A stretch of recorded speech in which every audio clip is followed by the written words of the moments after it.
And we're off. Well, I hope we are. So a quick commercial one. 20 of those from work, can't go wrong. Bit of German lager out the fridge. Well, it'll be a sort of quick one this week. Not the video won't be, because it's got the remainder of last week's footage. Which is basically a bloody show and tell really of all the box of bits have accumulated that would have turned last week's video into a rather epic video.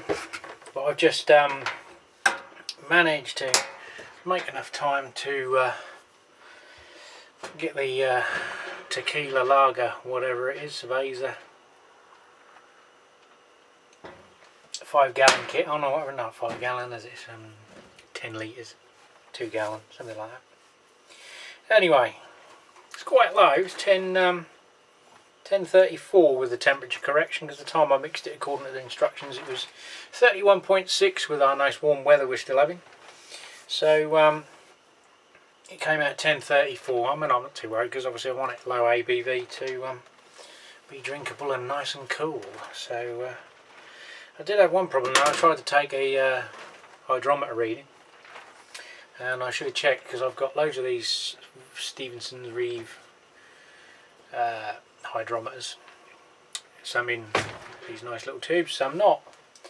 I usually keep a couple to hand, so I clean it, you know, put it in the old Star San and clean it all up, chuck it in the thing, and it's floating up the top like a bloody boat on the ocean. What the fuck's going on here? Well, the reason it was floating was because it's the wrong type. So I runs back upstairs to get the right type. Ta-da! Whoop.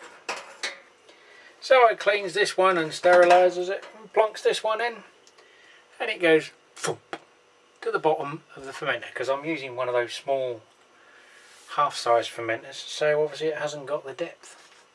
So this sunk like a bloody depth charge. So, third time, because I'm thinking I'll get my refractometer. Where's that? No, it's down in the shed. I find an old school one, a Boots wine hydrometer.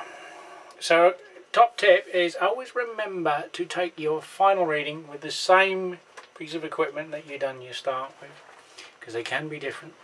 So I'll wind you over now with a little bit of the FE at the end in the fermentation jar. I haven't pitched the yeast yet because it's still too warm, so I've banged it in there. We'll cut to that. Right, over to last week's VT footage. But yeah, I've been sort of accruing various bits and pieces.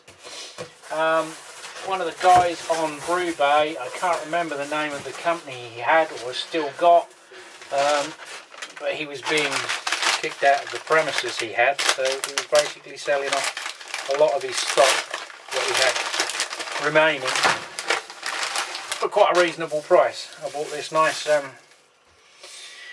little thermometer. Actually I think it's got his name on it, Bridgewater Brewing, which I may fit to the mash keg, just as a visual comparator to the electronic one. It's quite not uncommon, obviously. I know very similar, put one in each one, but I didn't see the point spending 30 quid on these. But and he also had some of my favourite things, stainless steel chiller coils, immersion chiller. Obviously nowhere near the size of the ones I've made, so probably not as efficient, but not necessarily going to be used for a chiller coil. I bought two, because obviously they could be modified to fit in a fermenter and have coolant pass through them, and use as a chiller coil for that, or you could, obviously they have been soldered there with a silver solder. I can't remember what the solder is they use for stainless, but you could part it and split the lid and have it as a Hermes coil, although there's not a huge amount there. Might be for a smaller system, but they were a good price. I couldn't turn it away. So I purchased them and the little tempo, and I've got a little box of goodies here I've been purchasing for a while now, for the build or to brew related. So I'll quickly go through these and quick off before we die a death.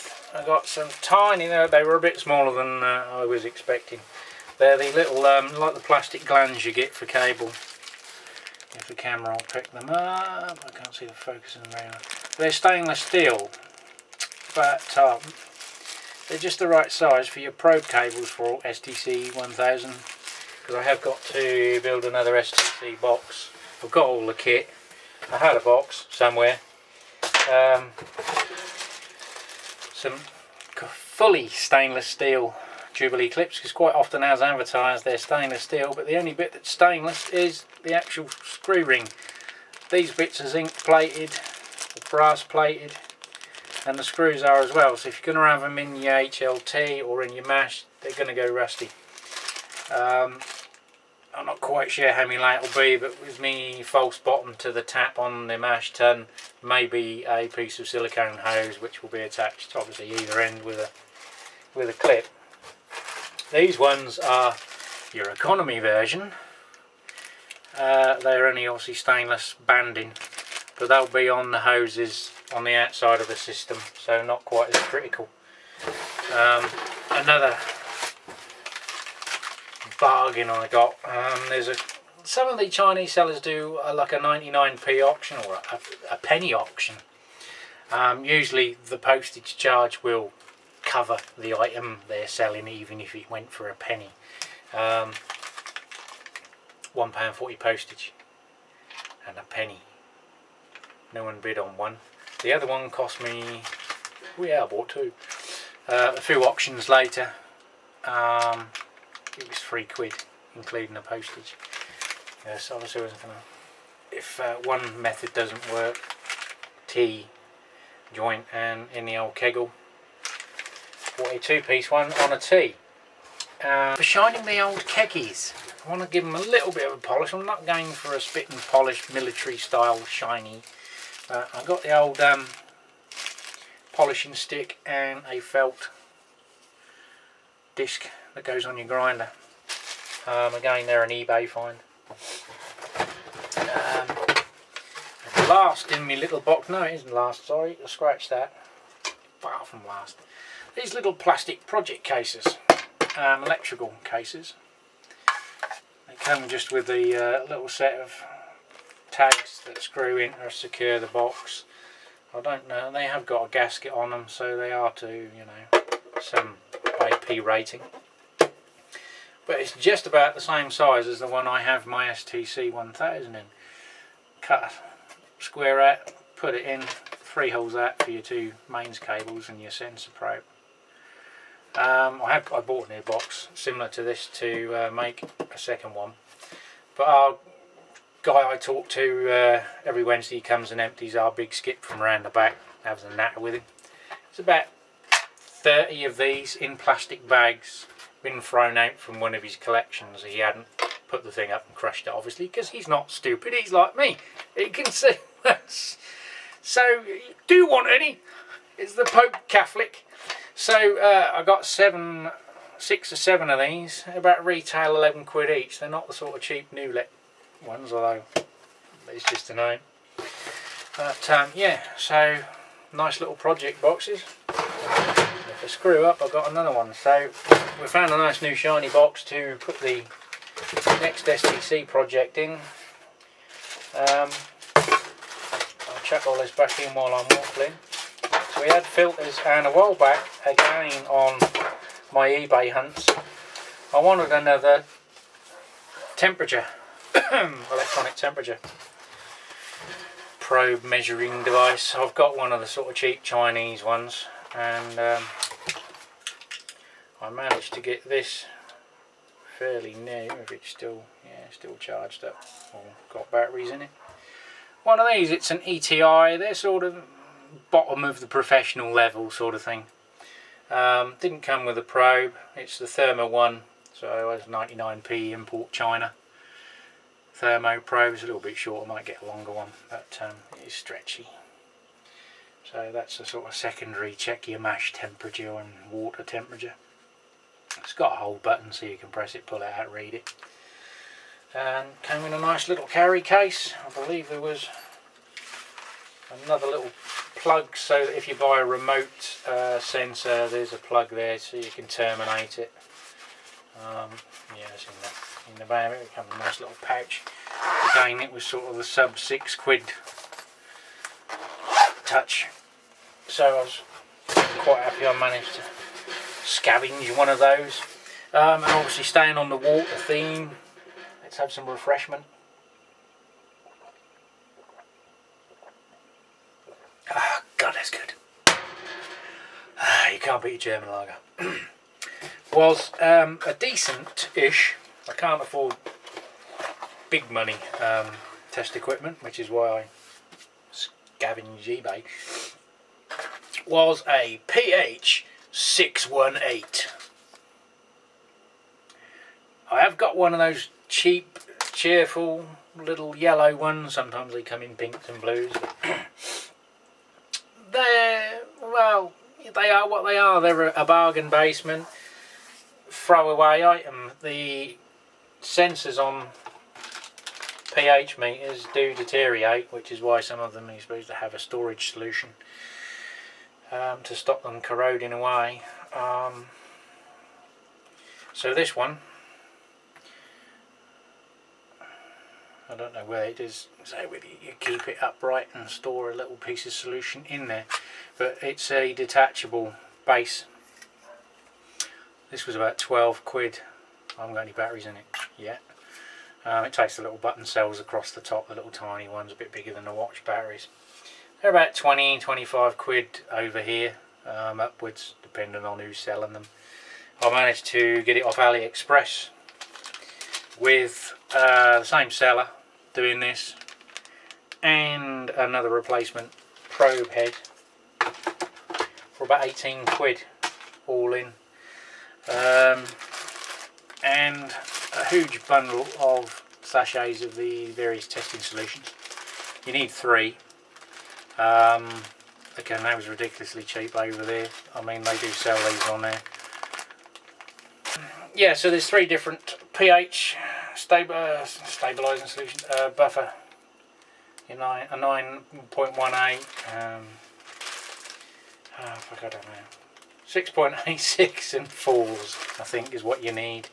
Anyway, I bought them in bulk because over here it was like 3 for £3, and I bought, I think, 10 of each for about the same money. And they're all eBay China sellers, but sometimes the AliExpress guys are in the lead price-wise, and sometimes they're not. But you just have to do your research. But yeah, they're not a bad little bargain end of the spectrum meter that is at least got replaceable probes, other than sort of spending half the money and throwing them away when they're knackered. What else we got? What else we got? Like frickin' Christmas. And another thing, some of you know I've been buying some other flanges, the tri-clamp, 1.5 inch tri-clamps to fit some of the fittings on the keg system when it does get around to being built. Although it's probably the longest in history Herms built. But that's another story. We won't dwell on that. But another item that I managed to get cheaper than what everyone else is selling them for at the minute was just, it's really just a bit of bling in it. But we got a flux capacitor to go in as well, which I think was 18 quid. It's a fair bit you could work out with this. Feel the biceps. Nice little chunky piece of stainless to keep a nut, you know, because you can just look at the colour of the water as it's coming out the pipes and go, ooh, look at the colour of the water. or I can bung it on the end of the old Brewmeister, whatever they are. What the hell are they called? SS Brewtech. Chuck it on the end of that. So I just came in here and freaked, and I realised obviously it's the temperature of the fermenting vessel and not the fridge. The fridge is working away. I've quickly slapped some bubble wrap on and a bit of insulation tape because it's a mad pitch. The yeast is ready for when it's ready. Obviously the old fridge is on cooling cycle for a while, so I'll come back in later. Been to an amateur radio rally today and picked up, this was actually on a car boot outside, it's a half horsepower 240 volt 220 volt 1400 rpm single phase electric motor with a very nice 4.5 inch pulley on it.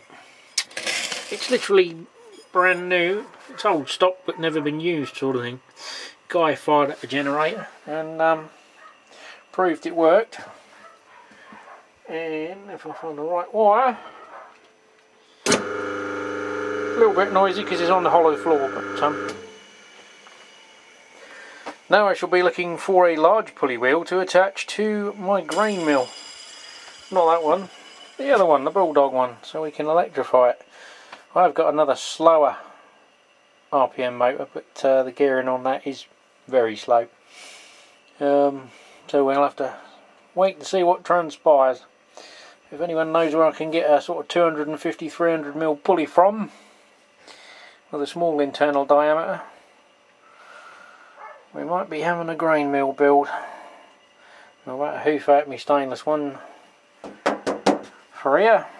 So, where are we? I don't know where I am. Here we are, selfie time. I don't normally do this sort of wrestle stuff. Anyway, have a good Homebrew Wednesday for the remainder of the week when I put this up. All the best, cheers and beers. Don't forget to like, subscribe and comment. And cheers to all the new subscribers that have joined the channel over the past few months. There's been a slow trickle despite my lack of content uploaded. So, you know, bear with us, we will get there in the end. Like a lagery, take a while to mature. Catch you next week.